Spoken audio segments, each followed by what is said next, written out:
Le monde a eu le privilège de connaître le talent de certaines des personnalités homosexuelles les plus célèbres, dont les œuvres et les vies ont laissé une empreinte indélébile dans notre culture. Mais sais-tu ce que certaines de ces célébrités ont en commun? Découvrons-le ensemble en explorant les histoires de 10 figures célèbres qui ont disparu à cause du sida. Numéro 10. Freddie Mercury. Freddie Mercury, charismatique leader de Queen, n'était pas seulement un chanteur, il était un phénomène musical. Né Farouk Bulsara à Zanzibar, son chemin vers la célébrité fut aussi vibrant que sa présence sur scène. Doté d'une tessiture vocale de 4 octaves et d'une personnalité débordante, il a conquis le public du monde entier. Sa vie privée a souvent été l'objet de spéculations. Bien qu'il n'ait jamais publiquement déclaré son homosexualité, ses amis les plus proches connaissaient sa réalité. Il a eu des relations significatives, notamment avec Mary Austin, qu'il considérait comme son âme sœur. En 1987, il a été diagnostiqué séropositif. Il a continué à créer de la musique et à vivre comme il le souhaitait, soutenu dans ses dernières années par Jim Hutton. Le 23 novembre 1991, il a révélé avoir le sida et il est mort le lendemain, laissant un héritage musical et humanitaire intemporel. Numéro 9. Pedro Zamora. Pedro Zamora était un activiste et une star de la télé-réalité The Real World, San Francisco, connu pour avoir sensibilisé le public au VIH-Sida. Né en 1972 à Cuba, il a émigré avec sa famille aux États-Unis durant son enfance. Il a découvert qu'il était séropositif à seulement 17 ans, mais il a transformé ce diagnostic en une mission éducative. Grâce à sa participation à The Real World, son histoire a touché des millions de personnes, brisant des tabous et initiant des conversations cruciales sur le VIH et la communauté homosexuelle. Zamora est mort en novembre 1994, quelques heures après la diffusion du final de sa télé-réalité, mais son engagement reste un modèle pour ceux qui combattent la stigmatisation et promeuvent l'éducation sur le sida. Numéro 8. Wade Dominguez. Wade Dominguez était un nom qui commençait à briller à Hollywood lorsque le destin a pris une tournure différente. Né le 10 mai 1966 dans le comté de Santa Clara, en Californie, il avait des racines mexicaines et françaises qui lui donnaient une apparence unique et fascinante, un élément qui a joué un rôle important dans sa carrière. Avant de monter sur grand écran, Dominguez se produisait comme danseur go-go dans les clubs nocturnes, une expérience qui n'était pas des plus glamour, mais qui lui a permis de cultiver sa passion pour la danse et le spectacle. Son grand début a eu lieu en 1995 avec le film Esprit rebelle. En incarnant Emilio Ramirez, un élève rebelle adouci par la guidance du personnage de Michelle Pfeiffer, Dominguez a prouvé qu'il avait le talent pour s'imposer aux côtés des grands noms d'Hollywood. Malheureusement, une bataille privée contre le sida a mis fin prématurément à sa carrière. Numéro 7. Willie Donnell Smith. Willie Donnell Smith, né à Philadelphie en 1948, était une figure révolutionnaire de la mode, considéré comme le parrain du streetwear. Après avoir été expulsé de la Parsons School of Design pour une relation avec un étudiant, il a lancé Willie Wear en 1976, créant des vêtements accessibles fusionnant sportswear et haute couture. Son travail visait à habiller tout le monde, pas seulement l'élite, et il a collaboré avec des artistes et des cinéastes, laissant une empreinte dans diverses disciplines. Malheureusement, après la perte de son compagnon Lachlan Barker en 1986, Smith est tombé malade et est mort le 17 avril 1987 à 39 ans, laissant un héritage durable dans le streetwear. Numéro 6. Denholm Elliott. Denholm Elliott était l'acteur dont tu ne connaissais peut-être pas le nom, mais dont le visage te semblait tout de suite familier. Né à Londres en 1922, Il a joué dans plus de 125 films et séries de télévisées, construisant une carrière longue et réussie.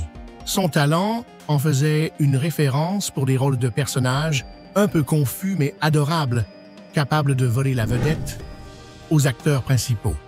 Parmi ses interprétations les plus emblématiques, on trouve Marcus Brody dans les films Indiana Jones et Mr. Emerson dans Chambre avec vue. En 1987, à 65 ans, il a été diagnostiqué séropositif. Malgré la maladie, il a continué à travailler, apparaissant dans des productions jusqu'en 1992, année de son décès sur l'île d'Ibiza. BAFTA a créé un prix en sa mémoire, reconnaissant sa contribution au cinéma britannique. Numéro 5. Robert Reed.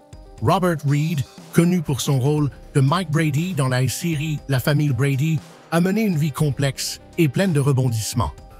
Né John Robert Reed Jr. en 1932, il a débuté au théâtre avant de s'installer à Hollywood dans les années 60, apparaissant dans plusieurs séries avant de décrocher le rôle qui lui vaudrait une célébrité durable. En 1955, il s'est marié, mais le mariage n'a duré que 5 ans. Durant cette période, il a confié son homosexualité, qu'il a gardée secrète pour préserver sa carrière. Atteint d'un cancer du côlon et séropositif, il a continué à travailler jusqu'à la fin, mourant le 12 mai 1992. Sa disparition a marqué les esprits et contribué à ouvrir un dialogue sur la stigmatisation que la communauté LGBTQ+ affrontait dans l'industrie du divertissement. Numéro 4. Ed Koch. Ed Koch, énergique maire de New York City de 1978 à 1989, a inspiré à la fois loyauté et critique. Né dans le Bronx en 1924, Koch a servi pendant la Seconde Guerre mondiale, est devenu avocat puis homme politique, remportant les élections municipales en 1977. Il a fait face à des crises financières, à la criminalité et à la dégradation urbaine, redressant les finances et relançant l'économie. Cependant, sa gestion de l'épidémie de sida dans les années 80 a suscité des critiques. Bien qu'il n'ait jamais déclaré publiquement son homosexualité, Koch a introduit la première version de l'Employment Non-Discrimination Act et interdit les discriminations dans la fonction publique. Il est mort le 1er février 2013, laissant un héritage complexe et controversé. Numéro 3. Roy Cohn. Roy Cohn, un nom qui suscite encore aujourd'hui des réactions intenses, fut une figure influente de la politique américaine au milieu du 20e siècle. Né à New York en 1927 dans une famille aisée et politiquement connectée, il a atteint la notoriété en tant que conseiller du sénateur Joseph McCarthy dans les années 50. À 23 ans, Cohn a joué un rôle clé dans les procès contre des communistes présumés, dont celui de Julius et Ethel Rosenberg, qui s'est soldé par leur exécution. Il a également participé à la Lavender Scare, une campagne contre les employés publics LGBTQ+, qui a poussé le président Eisenhower à leur interdire l'emploi fédéral. Malgré les rumeurs sur sa sexualité, Cohn a toujours nié être homosexuel. Malade du sida, il a continué d'affirmer qu'il souffrait d'un cancer du foie et est mort le 2 août 1986 à 59 ans. Numéro 2. Ondrej Nepela. Ondrej Nepela, né à Bratislava en 1951, fut un grand patineur artistique. Son aventure sur la glace a commencé à 7 ans lorsque sa mère l'a emmené patiner pour soulager son asthme. Le talent de Nepela est vite apparu. À 13 ans, il concourait déjà au niveau international, représentant la Tchécoslovaquie aux Jeux olympiques d'hiver de 1964. L'apogée de sa carrière a eu lieu en 1972 avec l'or olympique à Sapporo, couronnant un parcours qui comprenait aussi 3 titres mondiaux et 5 titres européens. Après sa retraite en 1973, il s'est installé en Allemagne, où il a formé de jeunes patineurs et travaillé comme chorégraphe, gagnant le respect et l'admiration du monde du patinage. Nepela est mort prématurément en 1989, laissant un héritage inoubliable, mort en tant que champion et mentor. Numéro 1. Brad Davis. Le nom de Brad Davis faisait battre les cœurs à Hollywood, mais sa vie privée fut aussi dramatique que ses interprétations. Né Robert Creel Davis en 1949 à Tallahassee, Floride, il a grandi dans une famille marquée par l'alcoolisme de son père et le divorce de ses parents.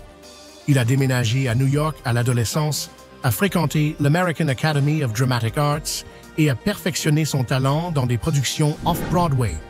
La célébrité est arrivée en 1978 avec le film Midnight Express, dans lequel son interprétation de Billy Hayes lui a valu un Golden Globe. Malgré ses succès, sa vie fut compliquée. Il a longtemps lutté contre des dépendances et en 1985, il a été diagnostiqué avec le sida qu'il a caché jusqu'à sa mort en 1991 à 41 ans. Sa disparition a suscité des discussions sur la maladie et les préjugés qui y étaient associés. Aujourd'hui, notre voyage touche également à sa fin, mais ce n'est pas le dernier. N'oubliez pas de laisser un j'aime, un commentaire et de vous abonner à la chaîne si vous avez aimé la vidéo. À la prochaine aventure.